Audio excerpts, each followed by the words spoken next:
ನೋಡಿ, ಬೆಂಗಳೂರಿನಲ್ಲಿ ಪಾಕಿಸ್ತಾನ ಪ್ರಜೆಯ ಬಂಧನವಾಗಿದೆ. ಈತ ಪಾಕಿಸ್ತಾನದಿಂದ ಬೆಂಗಳೂರಿಗೆ ಬಂದು ಹೆಸರನ್ನ ಬದಲಿಸಿಕೊಂಡು ಬೆಂಗಳೂರಿನಲ್ಲಿ ವಾಸ್ತವ್ಯವನ್ನ ಹೂಡಿದ್ದಾನೆ. ಇದು ಬೆಂಗಳೂರಿನಲ್ಲಿ ಪಾಕಿಸ್ತಾನ ಪ್ರಜೆಯ ಬಂಧನ ಆಗಿರುವಂತದ್ದು. ಹೆಸರನ್ನ ಬದಲಿಸಿಕೊಂಡು ಅಕ್ರಮವಾಗಿ ವಾಸ್ತವ್ಯವನ್ನ ಹೂಡಿದ್ದಾನೆ. ಶಂಕರ್ ಶರ್ಮಾ ಅಂತ ಹೆಸರನ್ನ ಬದಲಿಸಿಕೊಂಡಿದ್ದ. ಪಾಕಿಸ್ತಾನ ಪ್ರಜೆಯ ಅಸಲಿ ಹೆಸರು ರಶೀದ್ ಅಲಿ ಸಿದ್ದಿಕಿ ಅಂತ. ಧರ್ಮ ಪ್ರಚಾರಕ್ಕೆ ಭಾರತಕ್ಕೆ ಬಂದಿದ್ದ ರಶೀದ್ ನೇಪಾಳದ ಧರ್ಮಗುರು ಸೂಚನೆಯಂತೆ ಇಲ್ಲಿ ಬಂದು ನೆಲೆಸಿದ್ದಾನೆ. ಬಾಂಗ್ಲಾದೇಶದಿಂದ ನೇಪಾಳಕ್ಕೆ ಹೋಗಿದ್ದ ರಶೀದ್ ನೇಪಾಳದಲ್ಲಿ ಮೆಹದಿ ಫೌಂಡೇಶನ್ ಅನ್ನ ಸೇರ್ಕೊಂಡಿದ್ದ. ಧರ್ಮಗುರುಗಳು ಸಲಹೆಯಂತೆ ಬೆಂಗಳೂರಿಗೆ ಬಂದಿದ್ದ. ಇಲ್ಲಿಷ್ಟು ಧರ್ಮ ಪ್ರಚಾರ ಮಾಡ್ತೀನಿ ಅಂತ ಹೇಳ್ಕೊಂಡು ಬೆಂಗಳೂರಲ್ಲಿ ಬಂದು ವಾಸ್ತವ್ಯ ಹೂಡ್ಕೊಂಡು ಯಾರನ್ನೆಲ್ಲ ಸಂಪರ್ಕ ಮಾಡಿಕೊಂಡು ಈತ ಧರ್ಮ ಪ್ರಚಾರ ಮಾಡ್ತಾ ಇದ್ದ. ಪಾಕಿಸ್ತಾನದಿಂದ ಬೆಂಗಳೂರಿಗೆ ಬಂದಿದ್ದ. ಆದ್ರೆ ಈತ ಪಾಕಿಸ್ತಾನದವನು ಅಂತ ಗೊತ್ತು ಸಿಗಬಾರ್ದು ಅಂತ ನಿಟ್ಟಿನಲ್ಲಿ ಈತನ ಹೆಸರನ್ನು ಕೂಡ ಬದಲಿಸಿಕೊಂಡು ಶಂಕರ್ ಶರ್ಮಾ ಅಂತ ಹೆಸರನ್ನ ಇಟ್ಕೊಂಡಿದ್ದ ಬೆಂಗಳೂರಿಗೆ ಬಂದು. ಈತನ ಒರಿಜಿನಲ್ ಹೆಸರು ಪಾಕಿಸ್ತಾನದಲ್ಲಿ ರಶೀದ್ ಅಲಿ ಸಿದ್ದಿಕಿ ಅಂತ. ಆತನನ್ನ ಈಗ ಅರೆಸ್ಟ್ ಮಾಡಿದ್ದಾರೆ. ಬೆಂಗಳೂರಲ್ಲಿ ಬಂದ್ಕೊಂಡು ಧರ್ಮ ಪ್ರಚಾರ ಮಾಡ್ತಾ ಇದ್ದಾನೆ. ಪಾಕಿಸ್ತಾನದಿಂದ ಬೆಂಗಳೂರಿಗೆ ಬಂದ್ಕೊಂಡು ಹೆಸರನ್ನ ಬದಲಿಸಿಕೊಂಡು ಧರ್ಮ ಪ್ರಚಾರ ಮಾಡ್ತಾ ಇರುವಂತ ವ್ಯಕ್ತಿಯನ್ನ ಈಗ ಅರೆಸ್ಟ್ ಮಾಡಿದ್ದಾರೆ ಪೊಲೀಸರು. ಒಟ್ಟು 4 ವಿದೇಶಿಯರ ಬಂಧನ ಆಗಿದೆ ಇದೇ ವಿಚಾರಕ್ಕೆ ಸಂಬಂಧಪಟ್ಟಂತೆ.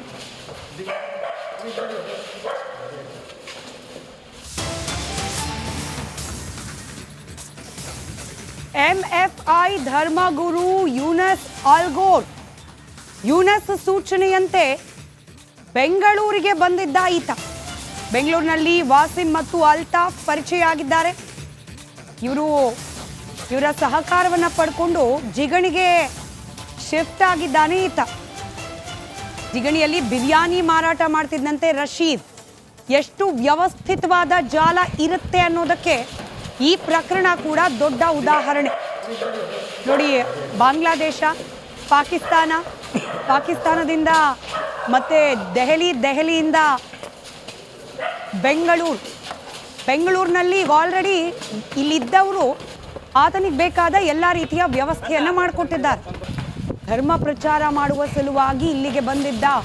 ಧರ್ಮ ಗುರುಗಳ ಸಲಹೆಯಂತೆ ಇಲ್ಲಿಗೆ ಬಂದಿದ್ದ ಅನ್ನೋ ಮಾಹಿತಿ ಇದೆ. ಹೆಸರನ್ನ ಬದಲಾಯಿಸಿಕೊಂಡು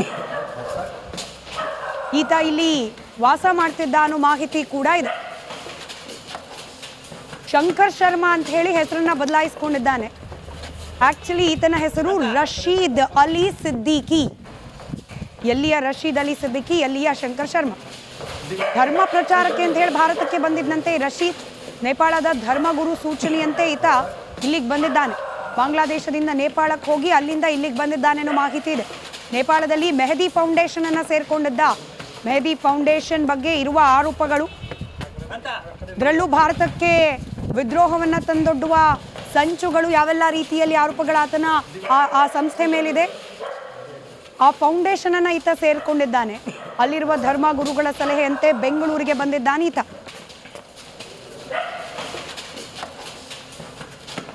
ಮತ್ತಷ್ಟು ಡೀಟೇಲ್ಸ್ ನಮ್ಮ ಪ್ರತಿನಿಧಿ ನವೀನ್ ನೀಡ್ತಾ ಹೋಗ್ತಾರೆ. ದೂರವಾಣಿ ಸಂಪರ್ಕದಲ್ಲಿದ್ದಾರೆ. ನವೀನ್, ಒಂದು ಪ್ರಾಪರ್ ನೆಟ್ವರ್ಕ್ ರೀತಿಯಲ್ಲಿ ವರ್ಕ್ ಆಗಿದೆ.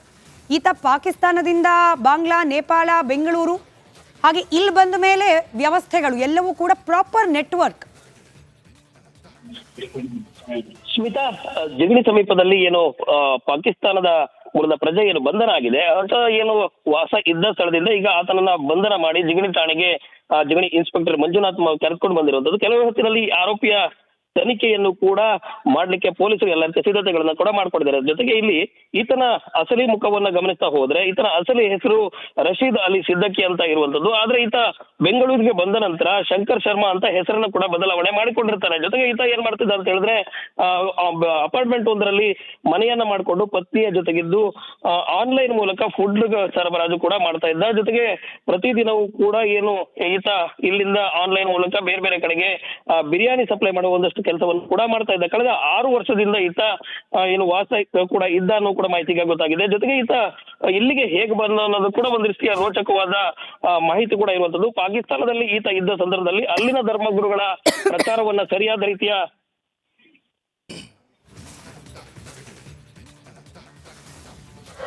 ಧನ್ಯವಾದ ನವೀನ್ ಮಾಹಿತಿಗಾಗಿ.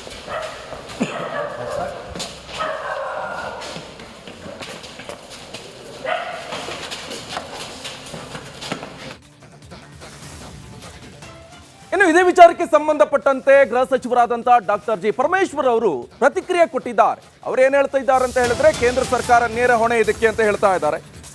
ಜಿಗಣಿಯಲ್ಲಿ ಪಾಕಿಸ್ತಾನ ಪ್ರಜೆ ಬಂಧನ ವಿಚಾರಕ್ಕೆ ಸಂಬಂಧಪಟ್ಟಂತೆ ಪರಮೇಶ್ವರ್ ಅವರು ಮಾತನಾಡಿದ್ದಾರೆ. ಕೇಂದ್ರ ಸರ್ಕಾರದತ್ತ ಬೆಟ್ಟನ್ನ ತೋರಿಸಿದ್ದಾರೆ ಪರಮೇಶ್ವರ್. 10 ವರ್ಷದಿಂದ ಭಾರತದಲ್ಲಿ ಇದ್ದ ಅಂತ ಮಾಹಿತಿ ಇದೆ. 1 ವರ್ಷದ ಹಿಂದೆ ಆತ ಬೆಂಗಳೂರಿಗೆ ಬಂದಿದ್ದಂತೆ. 10 ವರ್ಷದಿಂದ ದೇಶದಲ್ಲಿದ್ರೆ ಕೇಂದ್ರಕ್ಕೆ ಮಾಹಿತಿ ಇರ್ಲಿಲ್ವಾ ಹಾಗಾದ್ರೆ ಅಂತ ಪ್ರಶ್ನೆ ಮಾಡ್ತಾ ಇದ್ದಾರೆ. ಈ ಬಗ್ಗೆ ಕೂಡ ಮಾಹಿತಿಯನ್ನ ಪಡಿತಾ ಇದ್ದೇವೆ ಅಂತ ಗೃಹ ಸಚಿವರು ಹೇಳ್ತಾ ಇದ್ದಾರೆ. ಹಾಗಾದ್ರೆ ಏನ್ ಹೇಳಿದ್ರು ಕೇಳಿ. ಜನನು ನನಗೆ ಬಂದಿರೋ ಮಾಹಿತಿ ಪ್ರಕಾರ ಅವರು 10 ವರ್ಷದಿಂದ ಇಂಡಿಯಾ ದೇಶದಲ್ಲಿ ಇದ್ದರು ಅಂತ, ಇಂಡಿಯಾನಲ್ಲಿದ್ದರು. ಅವರು ಬೆಂಗಳೂರಿಗೆ ಬಂದು 1 ವರ್ಷ ಆಗಿದೆ. ಅವರು 3 ಜನನೋ 4 ಜನನೋ ಕಸ್ಟಡಿಗೆ ತೊಗೊಂಡಿದ್ದಾರೆ. ಈಗ ಅವರನ್ನು ಇನ್ವೆಸ್ಟಿಗೇಷನ್ ಮಾಡ್ತಾರೆ. ಅವ್ರನ್ನ ಯಾತಕ್ಕೆ ಬಂದಿದ್ದರು, ಹೆಂಗೆ ಬಂದರು, 1 ವರ್ಷದಿಂದ ಬೆಂಗಳೂರಿಗೆ ಬಂದರು. ಒಂದು ವೇಳೆ ಅವರು ಗೊತ್ತಿಲ್ಲ ನನಗೆ ಡೆಫಿನೆಟ್ ಇನ್ಫಾರ್ಮೇಷನ್ 10 ವರ್ಷದಿಂದ ಇದ್ದರು ಅಂತ ಒಂದು ಇನ್ಫಾರ್ಮೇಷನ್ನು.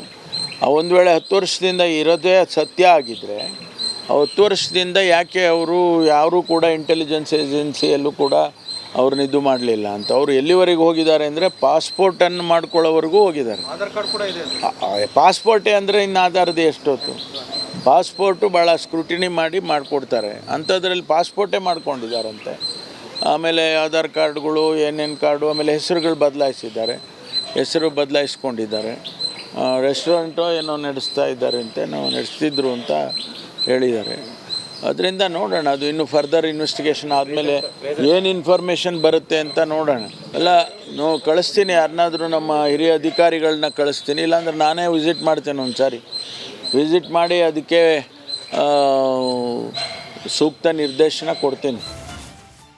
ಇನ್ನು ಇದೇ ವಿಚಾರಕ್ಕೆ ಸಂಬಂಧಪಟ್ಟಂತೆ ಗೃಹ ಸಚಿವರಾದಂತ ಡಾಕ್ಟರ್ ಜಿ ಪರಮೇಶ್ವರ್ ಅವರು ಪ್ರತಿಕ್ರಿಯೆ ಕೊಟ್ಟಿದ್ದಾರೆ. ಅವರು ಏನ್ ಹೇಳ್ತಾ ಇದ್ದಾರೆ ಅಂತ ಹೇಳಿದ್ರೆ, ಕೇಂದ್ರ ಸರ್ಕಾರ ನೇರ ಹೊಣೆ ಇದಕ್ಕೆ ಅಂತ ಹೇಳ್ತಾ ಇದ್ದಾರೆ. ಜಿಗಣಿಯಲ್ಲಿ ಪಾಕಿಸ್ತಾನ ಪ್ರಜೆ ಬಂಧನ ವಿಚಾರಕ್ಕೆ ಸಂಬಂಧಪಟ್ಟಂತೆ ಪರಮೇಶ್ವರ್ ಅವರು ಮಾತನಾಡಿದ್ದಾರೆ. ಕೇಂದ್ರ ಸರ್ಕಾರದತ್ತ ಬೆಟ್ಟನ್ನ ತೋರಿಸಿದ್ದಾರೆ ಪರಮೇಶ್ವರ್. 10 ವರ್ಷದಿಂದ ಭಾರತದಲ್ಲಿ ಇದ್ದ ಅಂತ ಮಾಹಿತಿ ಇದೆ. 1 ವರ್ಷದ ಹಿಂದೆ ಆತ ಬೆಂಗಳೂರಿಗೆ ಬಂದಿದ್ದಂತೆ. 10 ವರ್ಷದಿಂದ ದೇಶದಲ್ಲಿದ್ರೆ ಕೇಂದ್ರಕ್ಕೆ ಮಾಹಿತಿ ಇರ್ಲಿಲ್ವಾ ಹಾಗಾದ್ರೆ ಅಂತ ಪ್ರಶ್ನೆ ಮಾಡ್ತಾ ಇದ್ದಾರೆ. ಈ ಬಗ್ಗೆ ಕೂಡ ಮಾಹಿತಿಯನ್ನ ಪಡಿತಾ ಇದ್ದೇವೆ ಅಂತ ಗೃಹ ಸಚಿವರು ಹೇಳ್ತಾ ಇದ್ದಾರೆ. ಹಾಗಾದ್ರೆ ಏನ್ ಹೇಳಿದ್ರು ಕೇಳಿ. ಜನನು ನನಗೆ ಬಂದಿರೋ ಮಾಹಿತಿ ಪ್ರಕಾರ ಅವರು 10 ವರ್ಷದಿಂದ ಇಂಡಿಯಾ ದೇಶದಲ್ಲಿ ಇದ್ದರು ಅಂತ, ಇಂಡಿಯಾನಲ್ಲಿದ್ದರು. ಅವರು ಬೆಂಗಳೂರಿಗೆ ಬಂದು 1 ವರ್ಷ ಆಗಿದೆ. ಅವರು 3 ಜನನೋ 4 ಜನನೋ ಕಸ್ಟಡಿಗೆ ತೊಗೊಂಡಿದ್ದಾರೆ. ಈಗ ಅವರನ್ನು ಇನ್ವೆಸ್ಟಿಗೇಷನ್ ಮಾಡ್ತಾರೆ. ಅವ್ರನ್ನ ಯಾತಕ್ಕೆ ಬಂದಿದ್ದರು, ಹೆಂಗೆ ಬಂದರು, 1 ವರ್ಷದಿಂದ ಬೆಂಗಳೂರಿಗೆ ಬಂದರು. ಒಂದು ವೇಳೆ ಅವರು ಗೊತ್ತಿಲ್ಲ ನನಗೆ ಡೆಫಿನೆಟ್ ಇನ್ಫಾರ್ಮೇಷನ್ 10 ವರ್ಷದಿಂದ ಇದ್ದರು ಅಂತ ಒಂದು ಇನ್ಫಾರ್ಮೇಷನ್ನು. ಒಂದು ವೇಳೆ 10 ವರ್ಷದಿಂದ ಇರೋದೇ ಸತ್ಯ ಆಗಿದ್ದರೆ 10 ವರ್ಷದಿಂದ ಯಾಕೆ ಅವರು ಯಾರೂ ಕೂಡ ಇಂಟೆಲಿಜೆನ್ಸ್ ಏಜೆನ್ಸಿಯಲ್ಲೂ ಕೂಡ ಅವ್ರನ್ನ ಇದು ಮಾಡಲಿಲ್ಲ ಅಂತ. ಅವರು ಎಲ್ಲಿವರೆಗೆ ಹೋಗಿದ್ದಾರೆ ಅಂದರೆ ಪಾಸ್ಪೋರ್ಟನ್ನು ಮಾಡ್ಕೊಳ್ಳೋವರೆಗೂ ಹೋಗಿದ್ದಾರೆ. ಆಧಾರ್ ಕಾರ್ಡ್ ಕೂಡ ಇದೆ. ಪಾಸ್ಪೋರ್ಟೇ ಅಂದರೆ ಇನ್ನು ಆಧಾರದ ಎಷ್ಟೊತ್ತು. ಪಾಸ್ಪೋರ್ಟು ಭಾಳ ಸ್ಕ್ರೂಟಿನಿ ಮಾಡಿ ಮಾಡಿಕೊಡ್ತಾರೆ. ಅಂಥದ್ರಲ್ಲಿ ಪಾಸ್ಪೋರ್ಟೇ ಮಾಡ್ಕೊಂಡಿದ್ದಾರಂತೆ. ಆಮೇಲೆ ಆಧಾರ್ ಕಾರ್ಡ್ಗಳು, ಏನೇನು ಕಾರ್ಡು, ಆಮೇಲೆ ಹೆಸರುಗಳು ಬದಲಾಯಿಸಿದ್ದಾರೆ, ಹೆಸರು ಬದಲಾಯಿಸ್ಕೊಂಡಿದ್ದಾರೆ.